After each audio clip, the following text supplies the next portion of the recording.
Hello everybody, welcome to week 2, day 2 of Sing for Hull. My name is Kieran Lynch and I'm one of the upper string teachers for Hull Music Service, and I'm here because my instrument, which is the violin, is the instrument of the week this week, as we journey through and have a really good explore of Let's Go Fly, Kite from Mary Poppins. In today's video we are going to have a look at all of the different parts of my violin and my bow and what they do. We're going to have a look at all of the different types of sound effects and different types of music that I can play on my violin, which are loads of them, and we're going to have a look at the soaring melody that happens, that goes higher and higher and higher and higher all the way up my highest and thinnest string. It sounds like a kite that's really flying high. But first, we need our fun fact of the day, which is that Julie Andrews, who played Mary Poppins in the original film, opened Walt Disney World in Florida in 1971 and hosted its first day. How cool is that?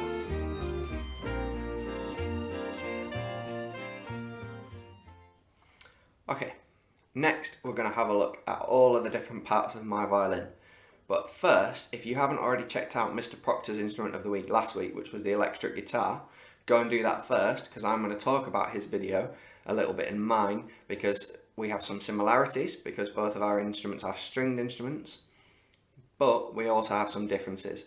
So go and watch his first, and then come back, and we can spot the similarities and the differences and talk about them. So, starting at the top, my violin has a squirrely whirly bit like this, which if you roll a piece of paper up and for too long and it stays like that and it goes all curly, even when you try and unroll it, it's called a scroll, which is how you can remember that bit. Next bit, I have 4 of these that stick out at the top of my violin, which hold my strings in at the top. Now when it's nice sunny weather and it's really hot and you put your washing on a line, you might use some of these to hold your washing in the right place as well. Those are called pegs. That's how you can remember those. This bit, a giraffe has a really long one of these, so that's called a neck. Mine's even a little bit stripy look, which is quite helpful. And going over, we've already talked about the violin being a stringed instrument. Now, Mr. Proctor had 6 strings on his electric guitar. I've only got 4.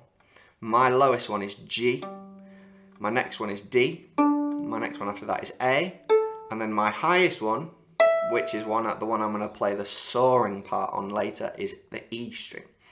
So a rhyme that you can use to remember the order of the strings is to do with one of my favourite foods, which is gooey for G, donuts for D, A for always, E for explode. Gooey, donuts, always explode.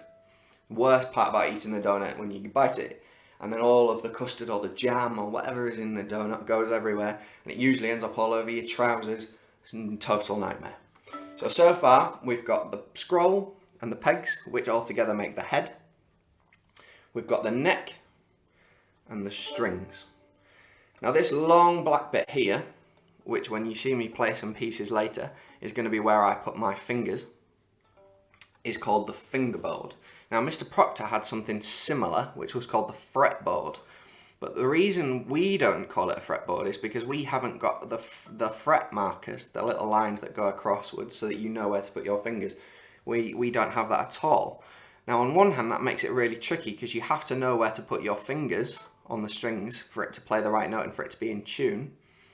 But it also means that we can play some really cool sound effects, which we'll talk about later.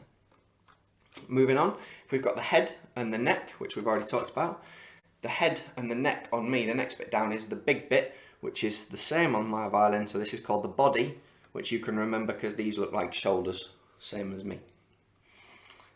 Still going, these bits here look from a distance like a really fancy S shape.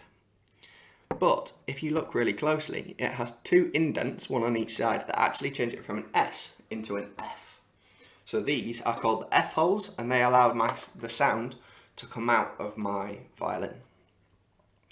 This bit here is also easy for us to remember if you live in Hull, because we have a really famous one of these called the Humber Bridge, and that's what that bit is called. This bit at the bottom has a best friend there, and if you think of an animal that has a head, a neck, a body, shoulders, it also has something here called a tail. So these two both start with the word tail. This is the tail piece, and this is the tail button.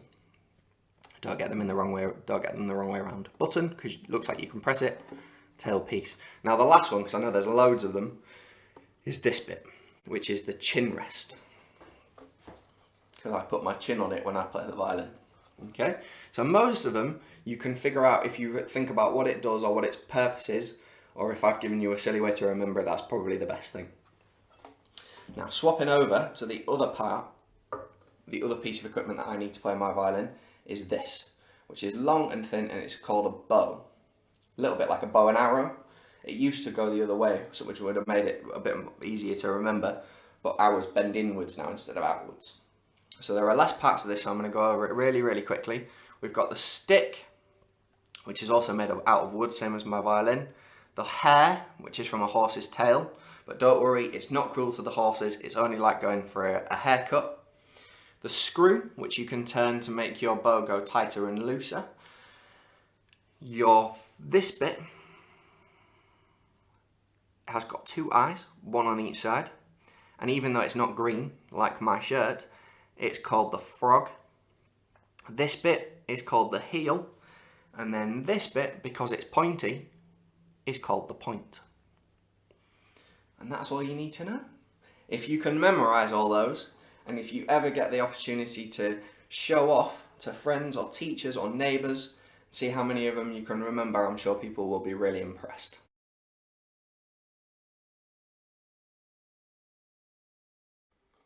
Now that we've looked at all of the different parts of the violin and the bow, I'm going to show you some of the cool sound effects that we can make and how they might be incorporated into some pieces. And then I'm going to give you two examples of contrasting types of music that the violin can play. One fast one that's a bit low and one slow one that's quite high. So the first sound effect that we can make is instead of pressing the string down really firmly, rest your finger quite lightly on the top of the string, but it only works at special certain points. So you have to either go halfway or a third of the way or a quarter of the way or whatever. So there's one here, but if I play that note normally, compared to the harmonic, one sounds a bit more airy and light. Yeah, so that's a certain type of special effect. If I move my bow right to the point and tremble a little bit so that the bow moves really quickly, that's called a tremolando, which we can use to play quite scary music. There's in a very famous orchestral piece for whole orchestra, there's an instruction that a composer called Holst uses, where he asks the string players to turn their bow so that the stick is the bit that hits the string and bounce it.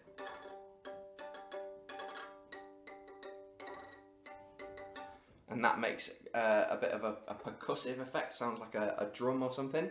That piece is called Mars from the Planets, if you want to look that up. It's a really brilliant but quite scary piece. There are two different ways to pluck the strings, which is similar to what Mr. Proctor does with his electric guitar. I can use my bow hand, my right hand, or I can use my left hand that normally puts my fingers down on my strings. I just use a different finger to pluck the string. And if you practice for a really long time and get really good, you might end up playing a piece where you have to do bow, right hand pizz and left hand pizzicato all at the same time, which looks like this.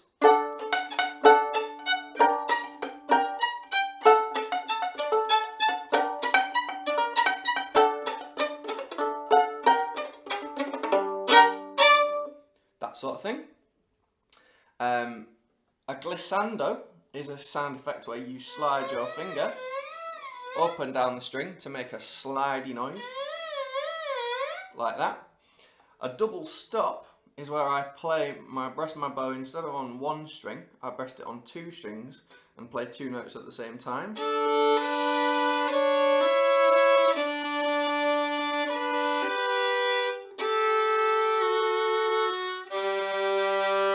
Like that. And if I combine a glissando, a slidey thing, and a double stop, I can make this sound effect, which is quite cool. So, the fast music, the little example that I'm going to give you, is the tune is called The Irish Washerwoman, and it is a traditional Irish folk tune.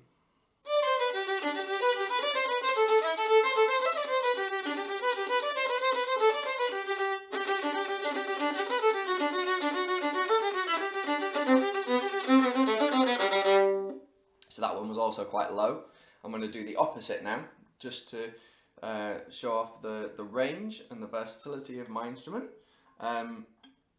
Just give me a minute. I've got to make sure I start on the right note.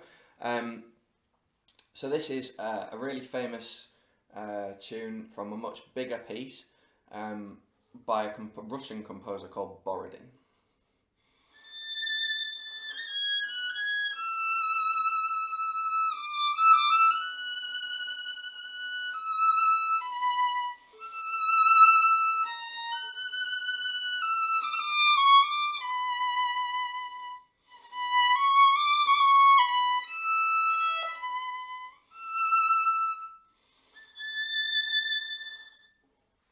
So that's all of the different possibilities that you can have on the violin, and they all get quite routinely put into different types of pieces and put into different combinations to create lots of different exciting types of music.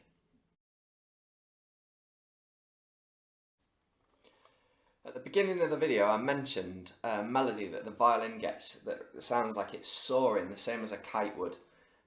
So using the knowledge that we've already got from the other parts of the video, I'm going to be playing on my thinnest string, the explode string, the E string, because that's the highest one. And my hand will be quite high, it'll be somewhere here. Now on Friday, I want you to really listen carefully, listen out for this. It happens just after halfway through, so the whole piece repeats, and both times it happens just after about halfway. It's got a really big sweeping scale that happens in the strings, and then lots of combinations of lots of long notes, and then usually three quicker ones in between each one.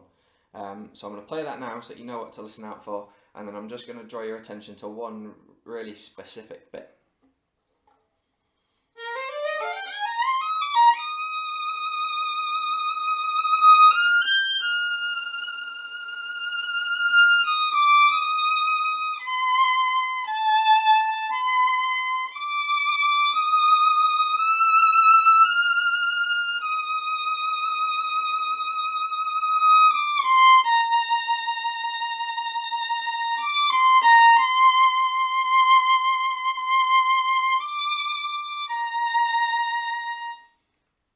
So that's the whole soaring section in its entirety, and you can really hear why that is the case. You know, a combination of lots of long notes, really high pitch, but it's beautiful, it's gorgeous.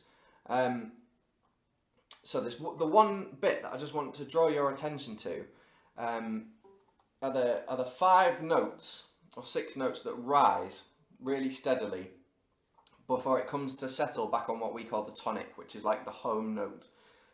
Where everything sounds nice and settled, and you know, you sort of feel like you've come back to where you belong. And these are those notes.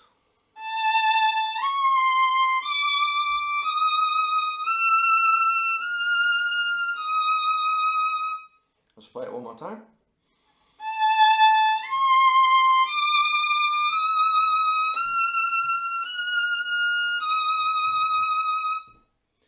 Yeah, so that really drives upwards and makes us feel like we're ascending.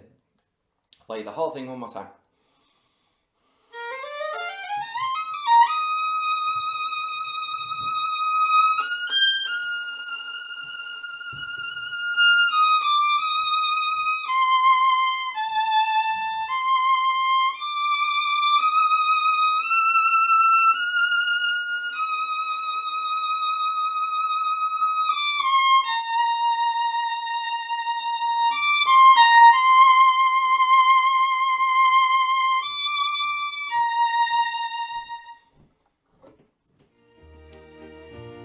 listen out for it on Friday. Sadly, that brings us to the end of our instrument of the week.